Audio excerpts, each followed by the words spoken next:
I come from a country of roads, a place called the United States of America, where the roads tie together 3,000 miles of desert and mountain and valley.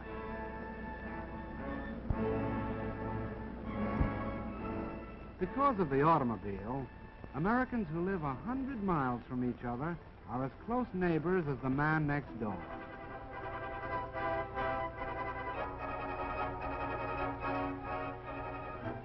Long before my time, the look of the landscape was already changing. Men were dreaming about new cities of long avenues and wide spaces to live in. These cities were planned. They were even built. But in miniature, only. Because this dream, like every other dream of a free people, was threatened, the men of my country went to war.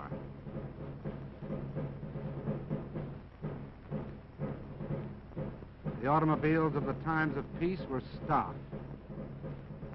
They were stored away for the duration.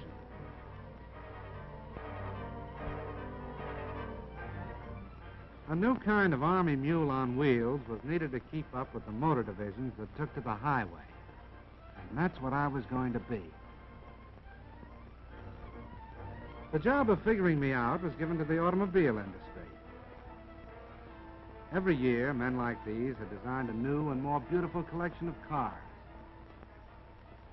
These new models were presented like debutantes at auto shows that were the social events of the season. In the hands of these experts, there was no telling just what I might turn out to be. A beautiful sedan, maybe, with all the gadgets and devices. A handsome roadster. Maybe a peacock. They worked on me and worked, and finally, here's what came out. Can this be an automobile, men wondered? Looks more like a four-wheel Beetle, one of them said.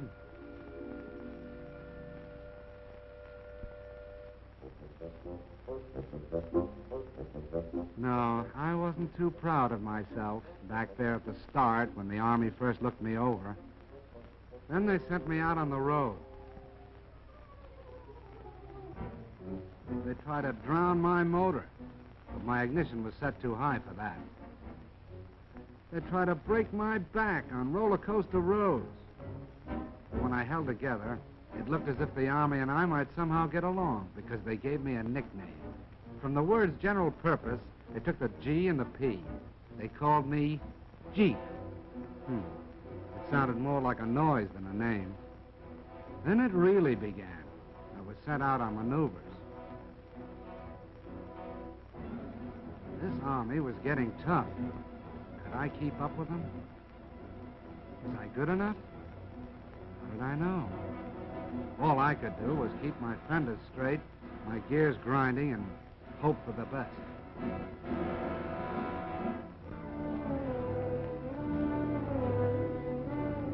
And the things they asked me to do, like rivers, for instance. I had to be light enough to cross water in my own canvas tarpaulin. Lucky I didn't weigh more than 2,200 pounds. And it was lucky that I wasn't any bigger than 11 feet long and 5 feet wide and 3 feet high.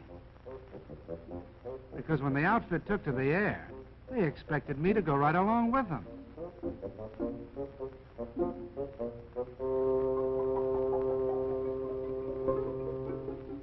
One day it'd be airplanes.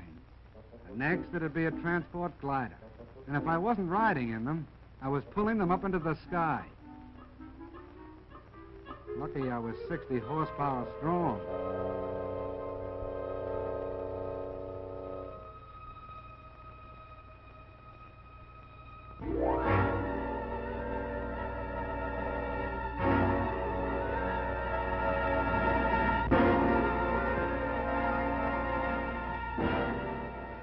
The Army was getting tougher, preparing itself for the big offensives that were coming. And I had to get tougher to keep up. I'll say one thing. No matter what they asked me to do, pull cannon, break my own road through the underbrush, or keep moving at better than 70 miles an hour, it was no worse than what my driver was ready to do himself. The American soldier and I got along fine, like a good rider and a horse. We got to be pals. But even so, I had my doubts. Most of the machines around me had proved themselves in battle. I was still on probation.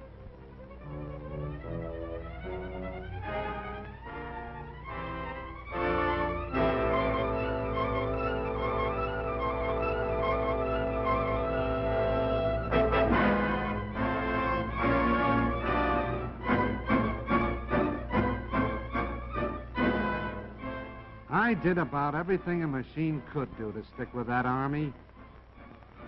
Stood up to gunfire and mounted a gun of my own. I laid down smoke to hide the tanks that followed.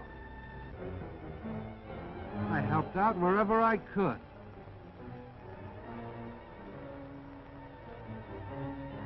I even learned how to splash across rivers.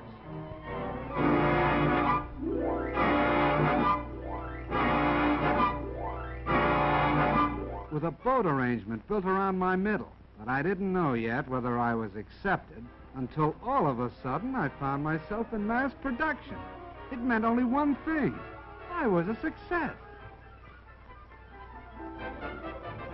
I was getting turned out 1 every 2 minutes. 30 Jeeps an hour. What do you think of that? All of a sudden, I found that I was a popular kind of character. I was marching right up there in front with the band. I was meeting movie stars, and we went out driving together. We sold war bonds right down the streets of Washington, D.C. itself. I was a success. I got all set to go traveling. They credited me up for shipment overseas to do the job I was built for.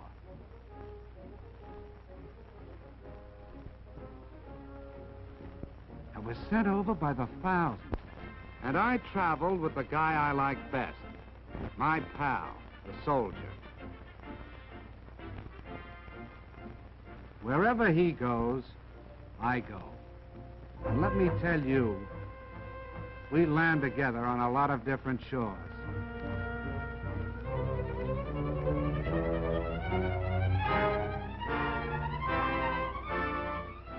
I went to work in the South Sea Islands. I fought mud in North Africa. I went sightseeing in Egypt. And in China, I teamed up with General Stilwell, with General Chennault and his Flying Tigers. I kept from freezing up in Alaska and from boiling down in Timor. I traveled with General MacArthur in New Guinea. I was a success. I hobnobbed with famous people like Wendell Willkie, with King George and Queen Elizabeth. I went out with presidents. I was with Mr. Roosevelt in Casablanca. And I was part of the victory in North Africa. I was a success. But the thing that makes me a success most of all is this. I've made a friend. I mean the soldier. Wherever you see one of us, the other won't be far behind. And that goes for now, when we're fighting together, and for after the war, when we'll be building together. Because the rumor is going around that the Jeep is here to stay.